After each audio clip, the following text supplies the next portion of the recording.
Bonjour les enfants. Aujourd'hui, nous sommes vendredi 10 avril. Voilà, donc c'est le dernier jour de la semaine travaillée d'habitude. Hein, on répète les jours, lundi, mardi, mercredi. Normalement, il n'y a pas école en ce moment, je vous fais une vidéo aussi. Jeudi, vendredi, c'est les 5 jours où les papas et les mamans travaillent généralement. Et le samedi et le dimanche, c'est le week-end. Normalement, les papas et mamans sont à la maison. Je dis bien normalement parce qu'il y a des papas et des mamans qui travaillent aussi les week-ends. Voilà. Donc, on se retrouvera donc après lundi pour de nouvelles activités, de nouveaux défis. Alors, bravo pour vos défis d'hier sur l'ombre. C'était j'ai eu des bons résultats et des bons retours. Voilà. Les papas et les mamans, si vous prenez du retard, si vous ne faites pas tous les jours les défis, tous les jours les activités, pas de souci. De toute façon, vous avez les vidéos pour vous servir d'appui. Et quand vous ne savez pas trop quoi faire, vous pouvez les regarder. Voilà, ne vous stressez pas. J'ai des papas et mamans qui m'envoient des messages. Excusez-nous, Annie, on n'a pas eu le temps, je travaillais. Voilà, je sais qu'il y en a qui sont en télétravail, il y en a qui travaillent encore. Voilà, ne vous inquiétez pas, il n'y a pas de problème. C'est juste pour vous aider et pour vous guider un petit peu et pour que les enfants s'occupent et surtout qu'ils apprennent de nouvelles choses, qu'ils continuent à apprendre à la maison. Voilà. Donc aujourd'hui, vendredi 10 avril, je vais faire comme d'habitude deux petites activités, une pour les petites sections, une pour les grandes sections. Donc pour les petites sections, on continue dans le tri et dans la catégorisation. Donc je vais vous donner deux petites consignes très faciles à faire. Donc je veux que vous me trouviez des objets rouges qui servent à s'habiller.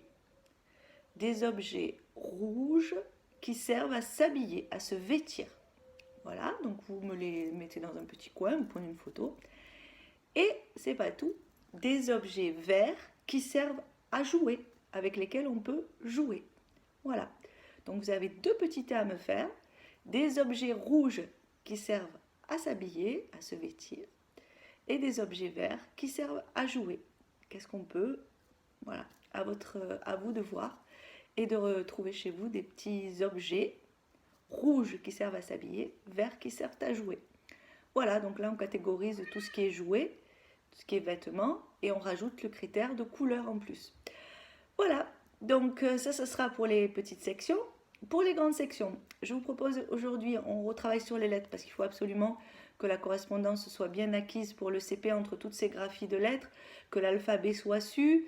Voilà, on part sur les bases du CP pour que les enfants arrivent au CP avec le maximum de connaissances pour aborder l'année du CP et de la lecture proprement dite. Voilà, donc aujourd'hui je vous propose de fabriquer un petit tableau à double entrée. Donc je vais doucement pour que les papas et mamans suivent bien. Et vous allez travailler sous forme de petits jeux. Alors je vous montre le tableau comme ça, parce que sinon c'est pas très concret ce que je vous demande. Donc tout simplement sur une feuille, vous allez sur le côté, dans la première colonne, c'est là qu'on va écrire les lettres que vous allez leur demander de retrouver dans les trois graphies. Donc ici j'ai la colonne majuscule, ici j'ai la colonne script et ici j'ai la colonne cursive. D'accord? Donc ici c'est la façon d'écrire la lettre et ici c'est la lettre proprement dite, le nom de la lettre. Donc vous allez tout simplement, alors au début vous demandez à l'enfant, pas forcément dans l'ordre de l'alphabet, vous lui demandez 4 lettres, de trouver 4 lettres. Vous pouvez le faire au crayon, comme ça vous pouvez gommer dans votre tableau et le refaire tous les jours. Ça peut être un petit exercice que vous pouvez faire tous les matins, ça prend 5 minutes. Voilà, donc je vous explique. Les premières fois, si l'enfant a des difficultés avec les différentes graphies des lettres, vous lui posez l'alphabet avec les cartes qu'on a fabriquées, les cartes avec les 3 alphabets, vous lui positionnez devant lui sur une table. Donc vous lui mettez les lettres et il cherche la lettre. Par exemple, si vous lui demandez le A, il va l'écrire en majuscule. Bon, le réécrire, puisque vous êtes bien obligé de l'écrire d'une façon. Vous pouvez aussi changer la graphie quand vous donnez le nom de la lettre à l'enfant. Par exemple, si vous pouvez écrire le A en cursive, donc il va falloir qu'il réfléchisse à qu'est-ce que c'est cette lettre. Donc voilà, donc ici il doit l'écrire en majuscule, il doit l'écrire en script, il doit l'écrire en cursive. Pareil pour la lettre suivante, pour le S, pour le T et pour le D. Voilà. Donc vous pouvez jouer aussi sur la graphie quand vous donnez la lettre. Hein, ici, ça peut être aussi sympa de mettre une lettre en majuscule, une lettre en script, une lettre en cursive, pour qu'ils aient plus à réfléchir. Donc s'ils ne connaissent pas, ils commencent à s'aider de leur alphabet que vous avez fabriqué. Une fois que vous voyez que ça commence à bien venir, que l'enfant commence à être performant, vous allez lui donner un temps donné. Vous allez dire, attention, ils aiment bien tout ce qui est chronométré. À l'école, on a déjà fait des épreuves comme ça, donc ils savent. Donc, ils sont chronométrés. Par exemple, vous lui dites, attention, top, tu as 30 secondes pour remplir, par exemple, les 4 lettres. Vous lui donnez 4 lettres, il a 30 secondes, et après, vous dites bien top quand c'est fini. On lève le crayon, on n'a plus le droit d'écrire. Voilà. Donc ça peut être des petits jeux. Et au fur et à mesure, quand l'enfant arrive de plus en plus rapidement à remplir son tableau, bien sûr, vous allez rajouter des lettres. Après, ça pourra être, par exemple, 1 minute pour 10 lettres. Voilà, vous voyez. Donc, le but, c'est qu'ils ne réfléchissent plus, que ça devienne un automatisme. Comment il s'écrit le P1, comment il s'écrit le hop, hop, hop, hop, hop, ça devient un automatisme. On les retrouve dans les 3 graphies. Voilà. Donc, c'est un petit jeu que vous pouvez faire évoluer au fil du temps, qui va commencer avec les modèles pour ceux qui ont du mal. Ça peut commencer directement avec le chronomètre pour ceux qui se débrouillent bien dans les lettres. Voilà, chacun a son rythme. Et petit à petit, on fait évoluer. On modifie. Ce qu'on peut faire évoluer, c'est le nombre de lettres, le temps donné et la graphie de la lettre que l'on donne. Voilà. On n'est pas obligé de les donner toutes en majuscules. On peut en donner, par exemple, on peut donner le L en attaché. Et l'enfant doit, du coup, remplir la majuscule. Bon, l'attaché, il aura, puisque vous lui avez donné. Mais il faudra qu'il sache que c'est le L que vous lui avez donné. Voilà. Donc, vous pouvez faire... C'est un petit jeu que vous pouvez faire tous les matins. Ça prend... Vous faites votre tableau. Vous faites des lignes jusqu'en bas. Voilà, par exemple, vous prévoyez 12 lignes, je vous dis. Et puis, vous le faites remplir au crayon par l'enfant. Et là, vous lui proposez les lettres au crayon. Et lui, il remplit au crayon. Donc, vous pouvez gommer à chaque fois et vous resservir du tableau tous les matins. Par exemple, faire un petit jeu tout simple. Tous les matins, allez, révision de lettres. Hop, ça prend 30 secondes ou 1 minute. Hop, comme on apprend l'étape de multiplication, on apprend les différentes graphies des lettres. Voilà, c'est un petit jeu. En plus, ils aiment bien. Il y a un petit challenge avec le temps. Alors, il faut dire allez, allez. Et puis, il y a certains enfants qui ont du mal à rentrer dans la tâche. Donc là, il y a un temps. Il faut vraiment s'y mettre. Il faut dire allez, tu n'as pas beaucoup de temps. Et puis, encourager pendant le temps qui lui sert à remplir le tableau. Voilà.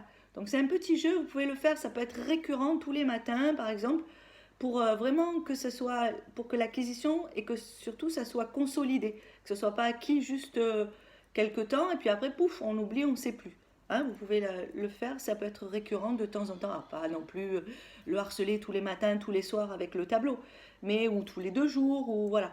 Et pour ceux qui ont des difficultés, d'abord avec toutes les lettres devant soi, comme ça l'enfant a juste à regarder et déjà il a entendu le son de comment. Alors, s'il ne reconnaît pas la lettre, bien sûr, vous lui donnez. Vous dites, ça, c'est le A. Alors, cherche le A. Bon, il est là. Voilà. Toujours qu'il ait aussi le nom de la lettre, qu'il sache bien à quoi correspond cette lettre. Voilà. Donc, ça, c'était pour les grands. Alors, aujourd'hui, on est vendredi. On va un peu faire un truc sympa et rigolo. Alors, j'espère que vous allez jouer le jeu parce que ça peut être très, très, très, très rigolo. Voilà. Donc, je vais vous proposer un petit défi artistique aujourd'hui. On va chanter. Donc vous allez m'enregistrer quelques secondes d'une chanson que vous aimez. C'est vous qui allez la chanter, hein, pas l'artiste que vous aimez. C'est vous qui allez me chanter une petite chanson qui vous plaît. Alors ça peut être une chanson d'un chanteur actuel ou ça peut être une chanson pour enfants. Ça peut être plein de choses. Je sais que vous avez plein de connaissances. Vous écoutez la radio aussi avec les papas et les mamans dans les voitures. Je sais que... Voilà. Donc je veux que vous me chantiez. Aujourd'hui, c'est un défi chant. On est des artistes aujourd'hui, on chante. Donc, vous allez me chanter une petite chanson. Alors, pas besoin de m'en faire 3 minutes. Hein. Vous pouvez me faire ou une chanson de dessin animé que vous aimez, par exemple Délivré. Voilà. Donc, vous allez me faire une petite chanson. Je sais qu'il y en a qui en connaissent plein. Donc, aujourd'hui, on fait, comme c'est difficile de vous faire chanter à distance, vous allez me chanter une petite chanson, quelques secondes. Hein, je ne vous demande pas. C'est pas The Voice. Hein. Voilà, donc vous allez me chanter une petite chanson. Et si vous avez une petite chorégraphie qui va avec, je suis preneuse. Voilà, donc aujourd'hui on s'amuse, on fait un défi artistique, on chante et on danse. Et on peut inventer aussi la chorégraphie qui peut être très simple. Voilà, donc j'attends vos défis avec impatience, parce que je sais que vous êtes de grands artistes et que vous avez beaucoup d'imagination et de créativité. Voilà, vous m'épatez tous les jours, donc j'espère que vous allez m'épater ce soir. Voilà. Bon, je vous fais des gros bisous. Je vous aime très fort. Et puis, on se voit lundi pour le prochain défi. Alors, surtout, restez chez vous, soyez prudents, prenez soin de ceux qui sont autour de vous, amusez-vous, parce que vous êtes des enfants et que vous êtes à l'âge où on peut et on doit s'amuser, même les grands, hein. Amusez-vous et bonne journée, bon week-end et à lundi. Ah, lundi, c'est vrai, lundi c'est Pâques. Ah, voilà. Il y en a qui vont peut-être chercher les œufs dans le jardin. Alors, je vous mettrai une petite vidéo lundi. Mais si vous ne voulez pas faire le défi lundi et les activités, relâche, hein. On est lundi de Pâques. Allez, je vous fais des gros bisous.